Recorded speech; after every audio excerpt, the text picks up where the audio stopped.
Bonsoir, bienvenue à cette grande session d'information sur la télévision Labari. Rencontre cet après-midi entre les ministres en charge de l'éducation et les responsables de 11 syndicats regroupés au sein de la Fédération unitaire des syndicats de l'éducation du Niger, FUSEN. Au centre de cette rencontre, la revendication de la FUSEN qui menace d'aller en grève de 2 jours cette semaine. Le reportage de Nasser Dantofou et Ibrahim Abdou.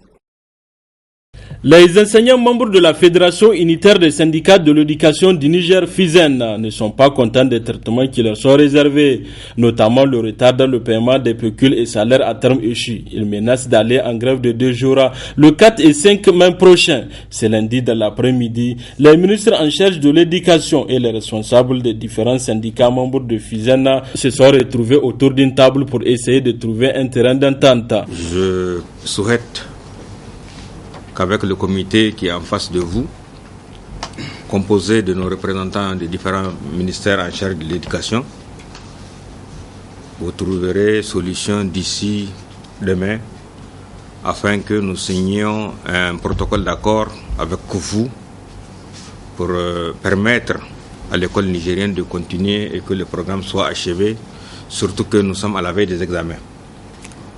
Nous sommes disposés, dis-je, à faire en sorte que l'année soit sauvée. Nous sommes avant tout des enseignants. Et puisque nous sommes des enseignants, nous nous préoccupons du sort des enfants de l'école publique.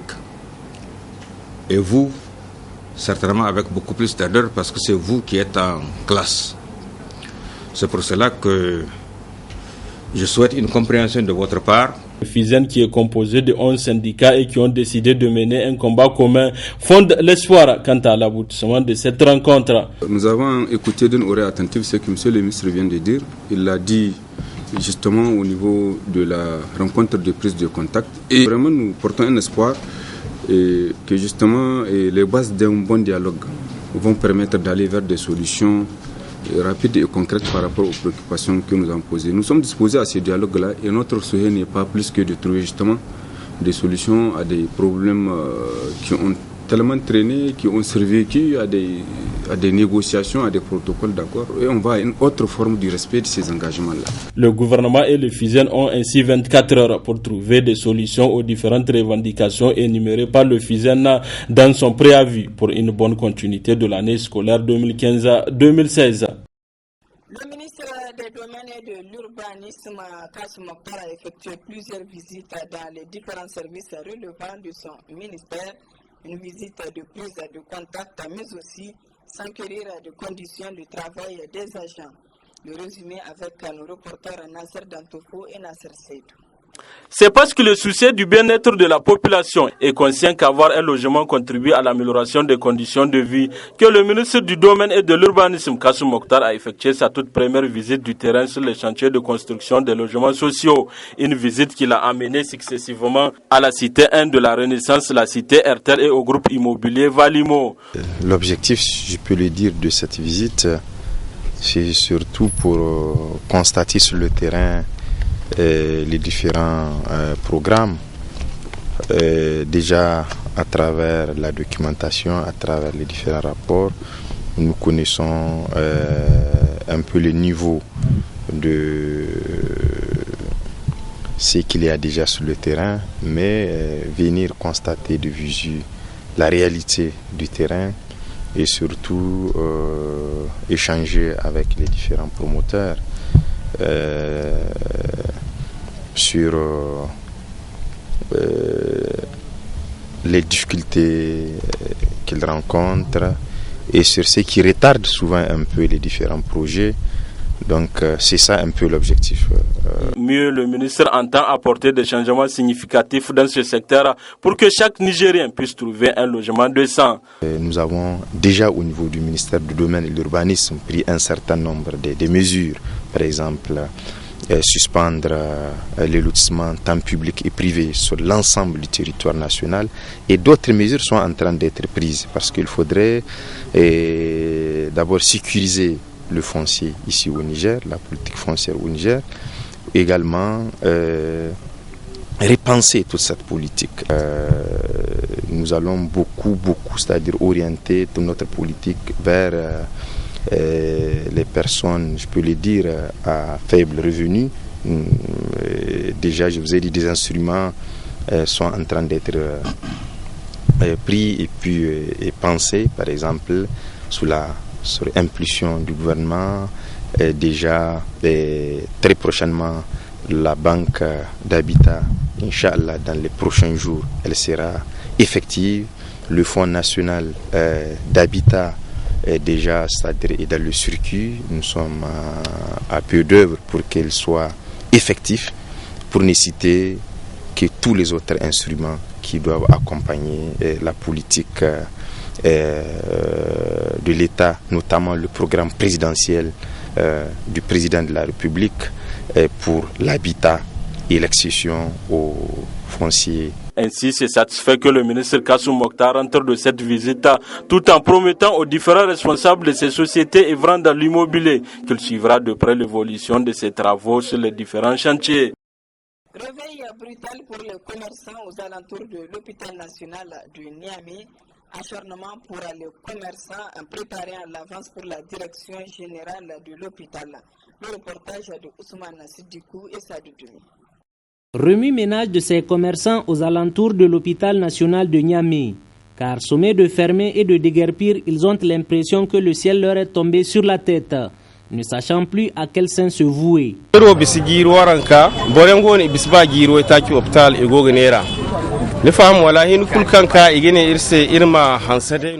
Nous exerçons nos activités commerciales ici, ça fait 10 à 20 ans. Chaque fois, on nous dit d'arranger, de nous organiser. C'est ainsi que le directeur nous a sonné de quitter ces lieux, avançant comme prétexte, ils vont construire pour nous, ce qui n'a pas été fait. Nous avons même demandé de nous donner le plan, on va faire ça nous-mêmes. Mais jusque-là, non. C'est aujourd'hui, à notre grande surprise, on nous dit de déguerpir. Ce qui est sûr, nous sommes très utiles ici. Certes, nous cherchons de l'argent, mais nous aidons beaucoup les malades, surtout leurs accompagnants, notamment ceux qui viennent du village. Vraiment, nous cherchons un arrangement. Une opération qui ne cacherait aucun dessein, mais rentre dans le cadre des perspectives en vue des réaménagements entamés aussi bien à l'interne qu'à l'externe de l'institution. Nous avons une perspective d'aménager la devanture de l'institution. Et cela fait pratiquement 2 ans que nous avons donné cette information à ces mêmes commerçants. L'espace qu'ils occupent appartient à l'hôpital. C'est valable même pour tous ceux qui sont derrière l'hôpital, même jusqu'à Como. Et tout citoyen qui utilise l'hôpital se rend compte des difficultés d'accès qu'il y a à l'hôpital. Nous essayons de rendre quand même l'accès de l'hôpital aussi fluide que possible. Une opération qui n'a rien de ciblé. Pour ceux qui aimeraient être relocalisés, des endroits leur seront aménagés à cet effet. Nous avons prévu dans la perspective d'aménager derrière, de faire des kiosques pour que justement certains utilisateurs puissent être orientés, structurés, parce que là c'est une truc anarchique qui existe. Nous avons prévu dans le plan d'aménagement, nous avons des trucs architecturaux que nous avons commandés. Il y a un plan d'aménagement correct qui est là. Certes, ça coûte de l'argent. Nous avons déjà contacté des privés qui sont là, qui veulent nous faire maintenant des box bien orientés, bien exploitables, qui peuvent être maintenant mieux structurés pour que justement ces kiosques puissent rendre service à certains accompagnants, à certains utilisateurs de l'hôpital. Aussi bien pour un accès facile, une fluidité de la circulation des personnes et de leurs biens, un embellissement des lieux pour cet hôpital de référence. C'est dire que la compréhension se doit d'être de mise partout, c'est-à-dire du côté de la direction générale de l'hôpital que celui des commerçants. Le programme de cohésion communautaire au Niger à travers l'OIM organise depuis ce matin à l'hôtel Homeland une session de formation de 2 jours à l'endroit des jeunes sur l'utilisation des réseaux sociaux. Suivons ce reportage. À travers cette formation financée par l'USAID, le programme de cohésion communautaire du Niger PCCN de l'OIM veut insuffler aux jeunes une meilleure utilisation des réseaux sociaux et leur montrer les dangers qui y sont liés. C'est un très important programme pour nous. C'est les formations sur les réseaux sociaux. On a noté ici qu'au Niger, il y a beaucoup de jeunes, il y a beaucoup d'étudiants qui utilisent toujours les réseaux sociaux.